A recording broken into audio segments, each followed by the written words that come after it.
بسم الله الرحمن الرحیم. راځو نننی درس شروع کوو. دا یو پلان تیار جوړ شوی دی دې دپاره چې ځینې کمانډونو باندې ښه پوه شو.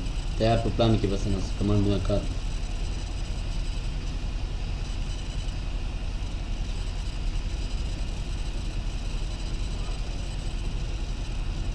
تیار سیف پلان او په هغې باندې ډبل کلیک وکړو. دا به اوس راشي په صفحه باندې.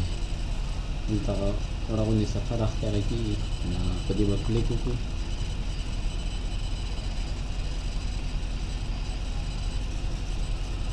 لوډ کېږي.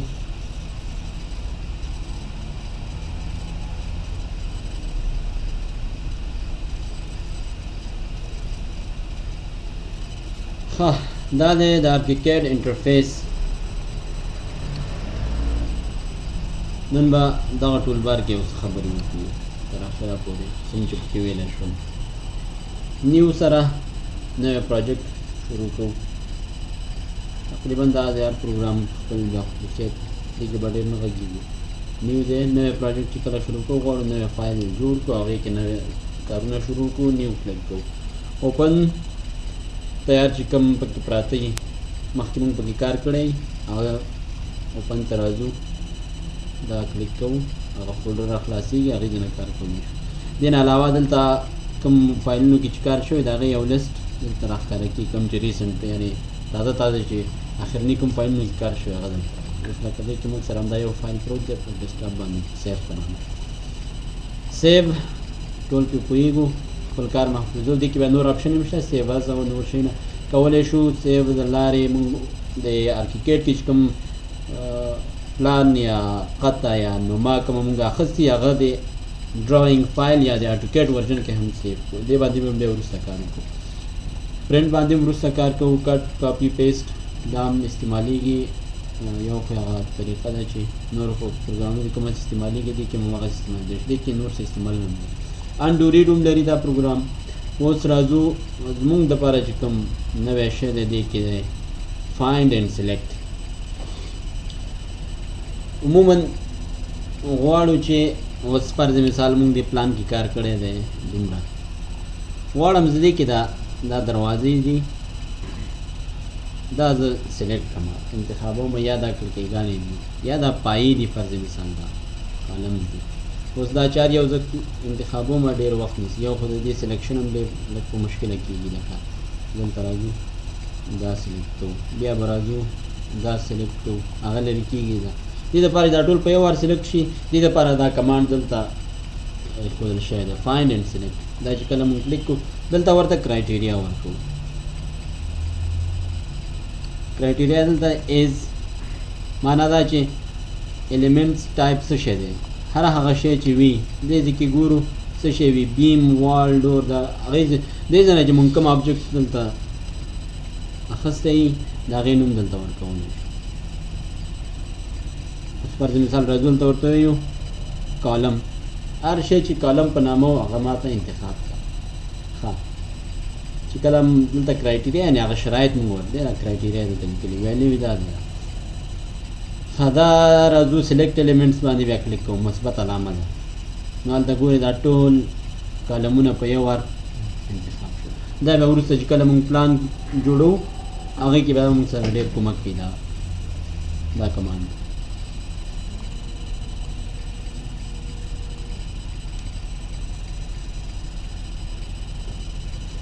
بیرته چې غواړو یو شی بیرته دلته بیا اندازه راته ښیي سلیکټډ آیټم څومره دي او ټوټل څومره دي یا ویټیبل څومره دي. یعنې 18 آیټم دي او کولی شو 18 واړو کې چینجز راوړو. بیرته چې لرې کوو منفي علامه وهو خبره بیرته ختمېږي. ښه دلته که نوره کرایټیریا ورکړې دلته کلر دی یو شی په کلر باندې انتخابیا بس. نور دې نه وروسته بیا دا اډ کوه. ورپسې راځي میټیریل څه شی یو څه کې یو څه د میټیریل نه مخې سلیکټ کړئ. ورپسې راځي فل نه مخې سلیکټ کړئ. لاین ټایپ یو شی ډیش ډیش لکه خط باندې رسم شوی او بل یې په محوري خط رسم شوی یو څه په کنټینیوس لاین سلیکټ شوی وي.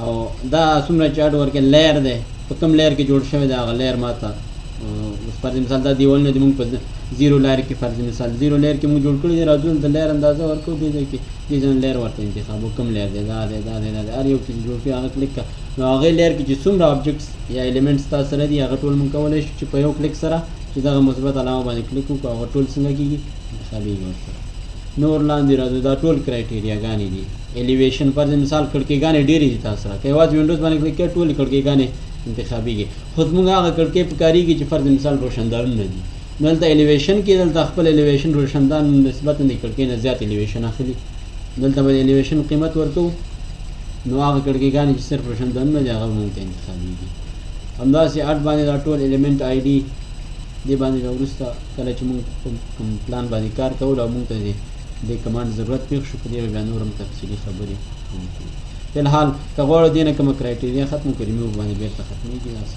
دا کرایټیریاګانې ټول هماغه یوه کرایټیریا مشکل خو نشته دی وړاندې ځو ښه دا کلوز کوو یو ځل بیا دا په یو مثبت سره کلیک ټول انتخابېږي دلته سلیکټډ ایلیمنټس ایډیټډ ایلیمنټس بېرته دا به کلوز د دې دا و فایند اینډ سلیکټ ورپسې دی پیک اپ پیرامیټرز پیک اپ پیرامیټرز په لکه آټوکیټ کې چې یو کمانډ دی تاسو به کار کړی د میچ پراپرټي په نامه باندې فرض مثال موږ سره یو کنټینیوس یا مستقیم یو لاین دی غواړو چې هغه په لکه هیډن لاین یا ډیش ډیش باندې چې قطع شوی لاین په هغې باندې کړو نو هلته یو بل لاین موجود وي هغې باندې میچ پراپرټي اول کلیک کوو بیا هغه لاین باندې کلیک کوو د هغې ټول خصوصیات اخلي په دې بل لاین چې کلیک کوو هغه ټول مکمل څنګه شي هماغه لاین ته واوړي دا هم هماغه کار کوي د دې صرف یو دغې دا دی یو پیک اپ پیرامیټر دی یو انجکټ پیرامیټر دی دا بیا دلته دوه کمانډ دی هلته یو کمانډ دی دلته راخلي ته وایي پیک اپ پیرامیټر دا چې کلیک کوو فرض مثال راځو دلته یو کار کوو موږ سره یوه کړکۍ دا ده او یوه دا ده صحیح اوس مونږ وایو چې دا کړکۍ ډېره غټه ده دا هم غواړو چې دې غوندې وړه شي نو راځو دې ته وایي په دا هم کلیک کړی دی پیک اپ پیرامیټر په دې باندې کلیک کوو دا په دې مونږ کلیک وکړو فی الحال اوس مونږ سره د دې کړکۍ ټول خصوصیات په دغه ماوس کرسر کې دا جمع علامه ده هر کله چې جمع علامه موجوده وه په دې ماوس دا کرسر کې زموږ دی مطلب دا چې مونږ په کوم کمانډ کې داخل یو نو اوس مونږ کولی شو چې په یو ځای باندې کلیک وکړو همدغسې کړکۍ مونږ ته جوړه شي لکه دا دې کړکۍ او دې کړکۍ ټول به سره یو شی وي دا به بېرته انډ وکړو او همداراز کولی شو چې اوس پیک اپ پیرامیټر مخص ته انجکټ پیرامیټر نه کار واخلو دا کلیک کو موجوده کومه کړکۍ چې دا هغه دې شکل ته وړي که په دې مونږ کلیک وکړو دا کړکۍ وړه شوه دی باندې انشاءالله دا هم چې کله مونږ پلان جوړوو یا عین شی بیا تکرارېږي نو هغې کې مونږ سره ډېر کومک کوي درسته ده یا یو شی مونږ جوړ کړی دی مخکې نه غواړو چې هغه تغییر کړو مخکې یو بل مشابه عنصر ته یې واړو نو د پیک اپ پیرامیټر او انجکټ پیرامیټر دواړو نه مونږ څه کولی شو کار اخیستلی شو مشکل خو نشته بیا پکې کار وکړو